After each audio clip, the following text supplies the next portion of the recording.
Hi there guys, and welcome back to my channel. My name's Suze Nethercutt. I am a long-time professional artist and of late a master's student in visual art. Today's video is a bit of a mixed bag, but the main focus of the last few weeks in the studio has been writing the first chapter of my exegesis. Those of you who are unfamiliar with how a higher graduate degree works in visual art, I am doing a master's by research, which means that my degree is assessed partly by exhibition of artworks and also by an exegesis, which is kind of like a smaller thesis. So I've been doing a lot of research as the basis of my project over the past 2 years. I am studying part-time and I'm in my final year. So I have been bringing together via these index cards you can see and lots of note-taking that I've done over that time. And I have had to organize it all into an outline for my exegesis and get on to start writing it. So you can see here, I consolidated a lot of the visual and research-based information that I've gained over the last couple of years under subheadings, which basically form the framework of my exegesis. So this was super helpful in helping me to figure out how to create a theme for my project and how to put it into chapters.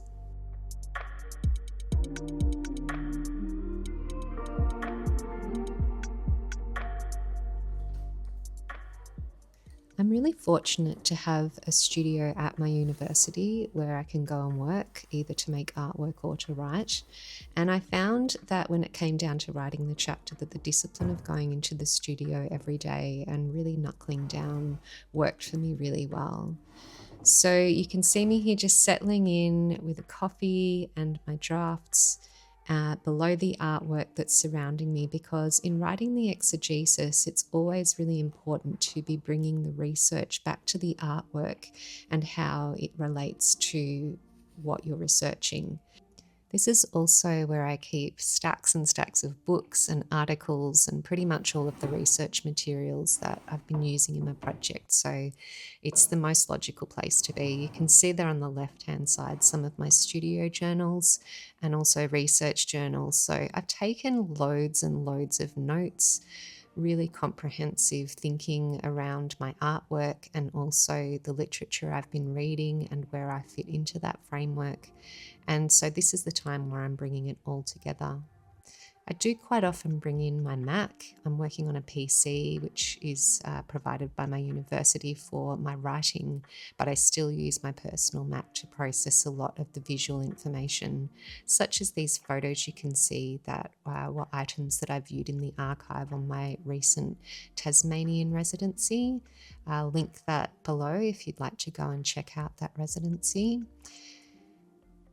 So I've spent a lot of time in the studio over the past couple of weeks revising through notes, looking back into books to pull quotes as I've been writing this first draft of chapter 4, which is actually the final chapter in the exegesis, but it seemed that that was the best place to begin because that is the space where I've currently been creating artwork over the past few months.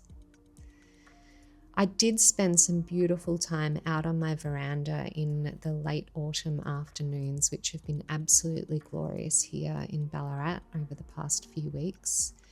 And in particular, I wanted to be outside to write up some of the experiences and reflections that were really central to my exegesis, which were around an experience that I had in a forest in Scotland, which inspired a whole body of artwork of trees and was all about my spiritual connection to that place. So I really wanted to be outside to really connect with the essence of nature as I was writing this piece, and I found the dance between the hardcore academic work that I was writing in the studio and being outside and writing these more creative, reflective pieces a really good thing to do. So that was a really beautiful way to kind of break up the time that I spent on writing this chapter, which Took probably a couple of weeks of really intensive work to get the first draft done. But I did get to break up that time with some fun things that I wanted to do that I thought would be really great for me to do in the midst of this research to keep myself inspired and keep myself anchored in the artwork.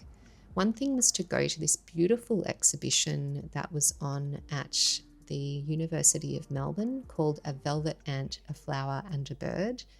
This exhibition was 3 stories high, and each floor represented one of those elements, either a flower, an insect, or a bird.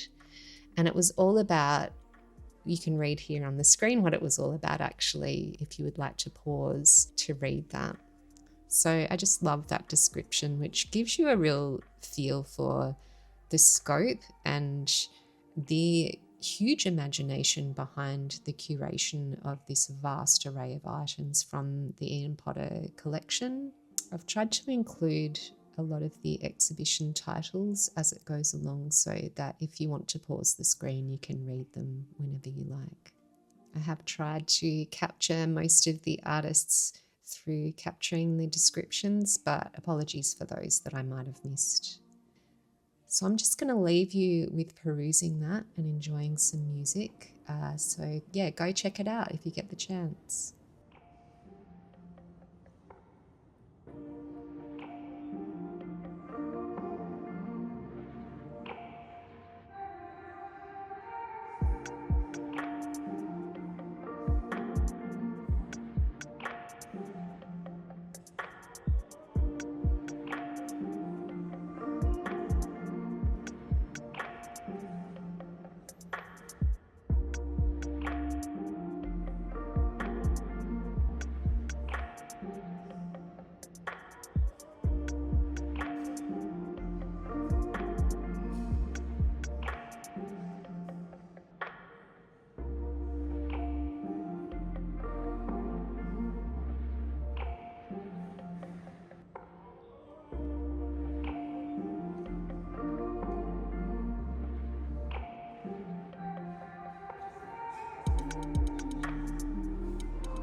I attended Melbourne University as an undergraduate for 4 years and then for another 2 years as a postgraduate, and I did a little bit of lecturing and tutoring there in the Department of Fine Arts while I started my master's, which I had intended to convert into a PhD back in the day. But that never transpired. I ended up following another path where I became a fashion designer for many years, and then found my way back to making art and to this current mode of doing research-based artwork. So it's been a very interesting journey for me, and it felt quite timely to come back to Melbourne University and have a little wander around, visit a few of my old haunts, walk through the beautiful Law Quad. I just love the campus there, and I had a really happy time while I was at Melbourne Uni. So I had a great day there, and it was the perfect thing to do, to take a break from the writing for a day, to have a look at the gorgeous exhibition at the IPotter Museum, and then have a little walk around campus. I spent many a day in the Ballarat Library that you can see here, doing research, reading papers, borrowing books. So it was a glorious day to just go and spend some time.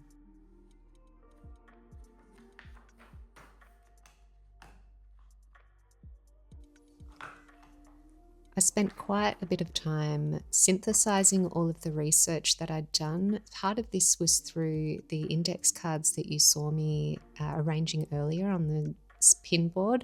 I have a process when I read articles or read books where I take notes onto these index cards that just gives me a bit of a high view look at what is in that text. And then I also have notebooks, and you can see on the left hand side of the screen there my stack of notebooks, which are both studio journals where I write reflections of my artwork, and also research journals where I write more detailed notes. So for example, if I have read a book and I have marked the pages with little tabs, or if it is a book I own or something that I've printed out like an article, then I might take notes on the side and take more detailed notes into my research journal.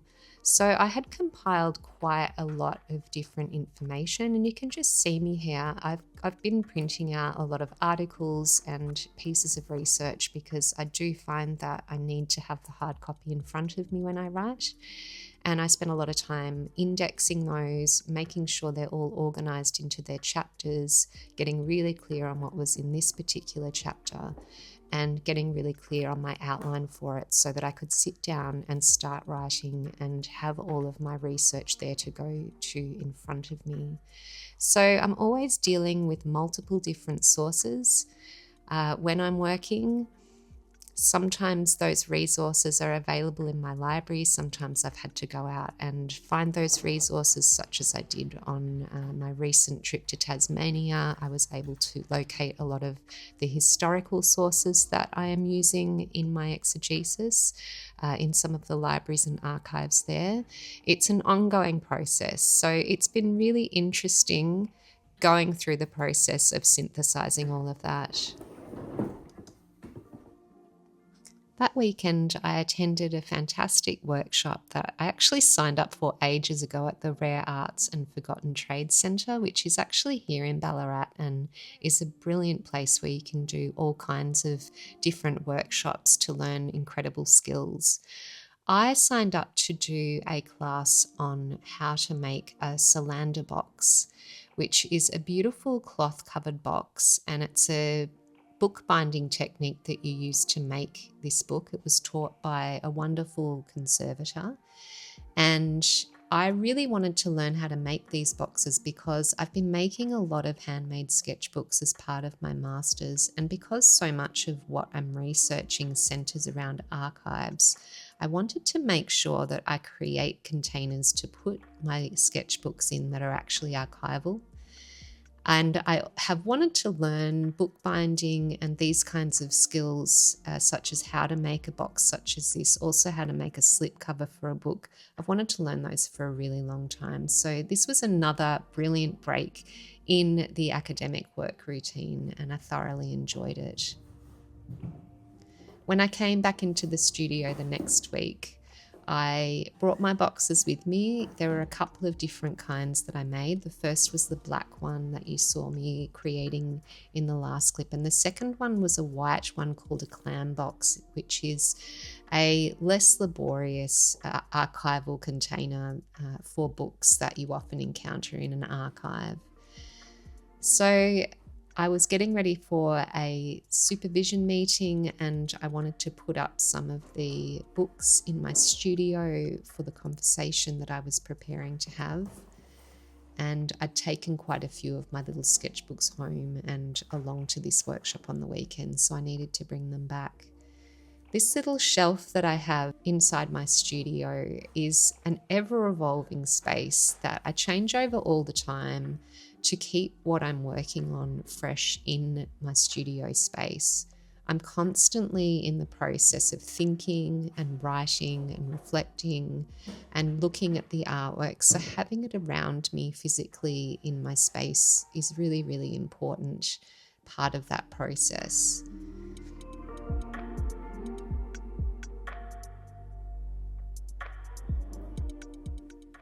I find that being constantly in the process of moving between the works and the writing is really, really fruitful, and I always have fresh insights when I'm actually physically encountering the work. So you can see me here getting into another writing sprint for the exegesis. I've learned a lot about my style of writing throughout the process of doing my masters, and have pretty much had to just accept that I am what's called a discovery writer, which means I write to really clarify what I think. So while I've gone into it with an outline, I just allow myself to let loose and write one really long draft. So my first draft of this was about 8,000 words long, and then the task was to cut that down to about half, which was 4, which I always find is much easier to do after I've kind of written it out and got a clear idea via that process of what I actually think.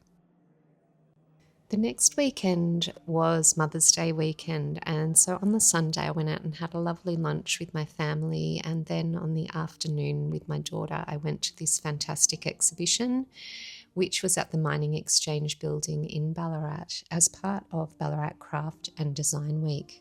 Ballarat is actually a UNESCO Creative City of Crafts and Folk Art. So these sorts of exhibitions have become something that's of such a high standard in the last few years, and Craft Week and the exhibition and events that happen at the Mining Exchange building are something that I never miss. And I highly recommend, if you live out of Ballarat, to think about coming up and attending one of these in future years.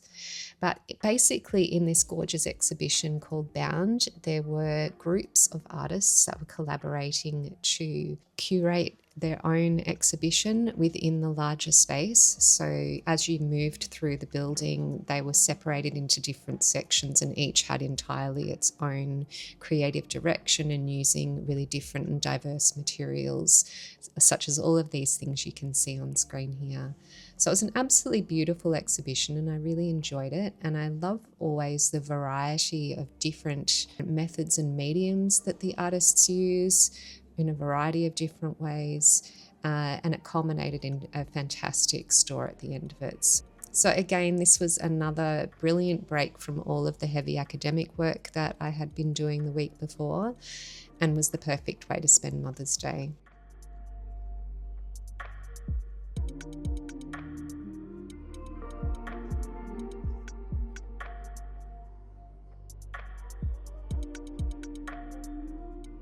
This space here was probably my favourite of the whole exhibition. It was a collaboration between artist Tiffany Titchell, who created some beautiful drawings of trees that you can see over a number of panels suspended from the ceiling, and also the weaver Jane Newgreen.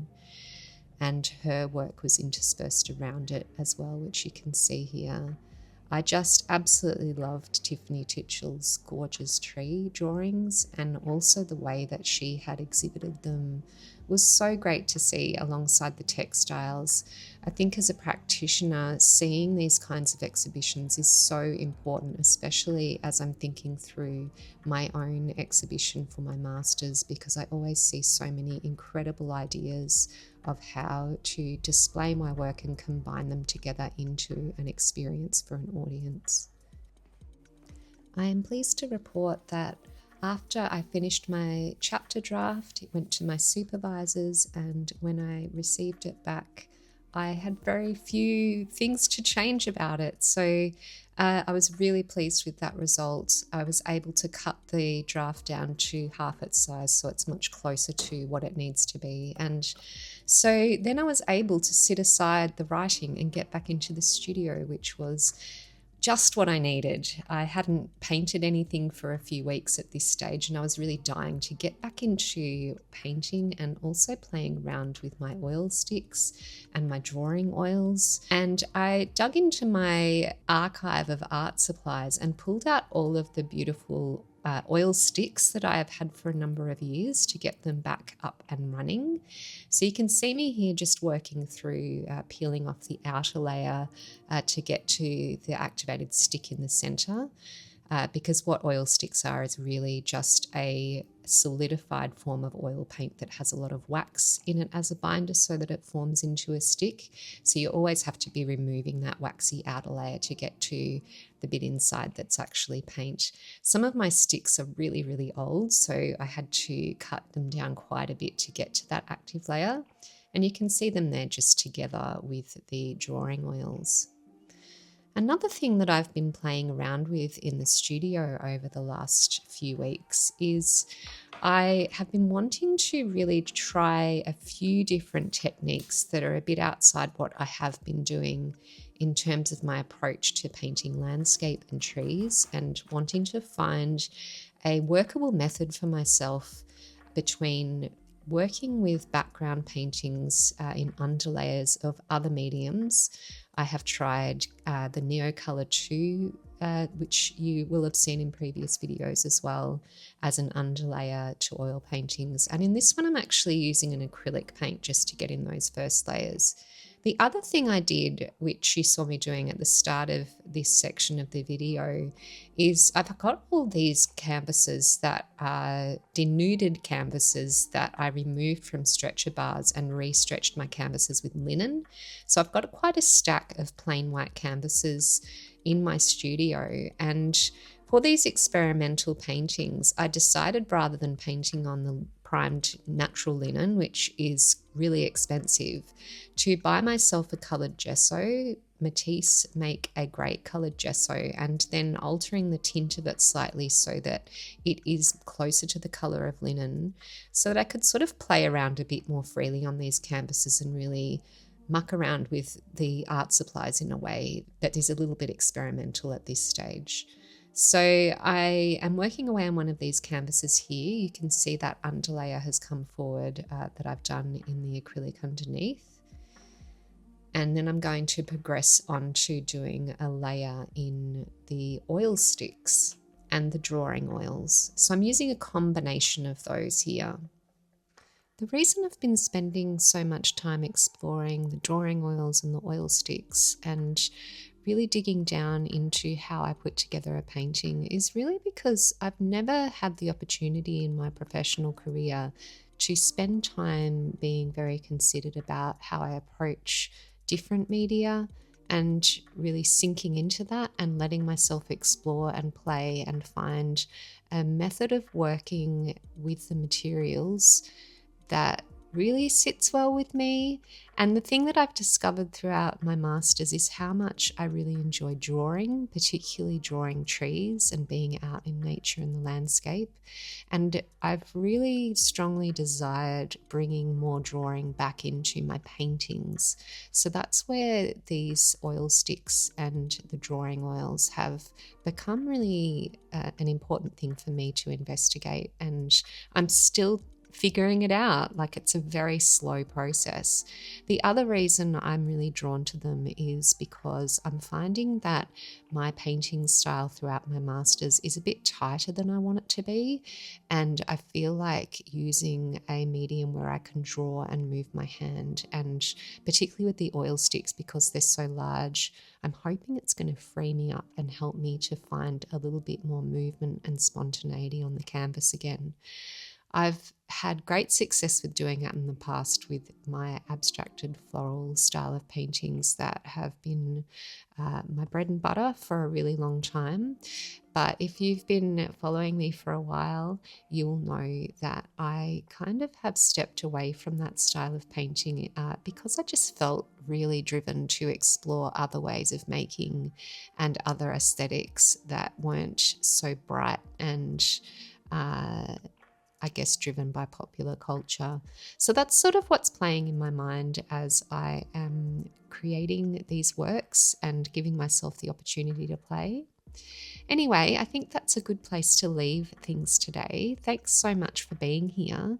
If you have stayed until the end of this video, how about you give me a computer emoji, since this has been a very big writing episode.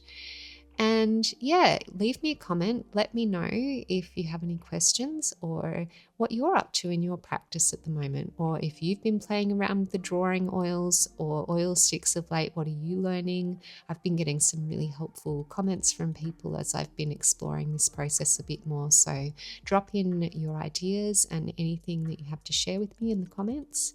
And yeah, if you're not already subscribed and you like what you're seeing, then be sure to subscribe and give me a little like on this video. It goes a long way to helping it get out there in the world. Okay, thanks again for being here, and I will catch you next time. Bye.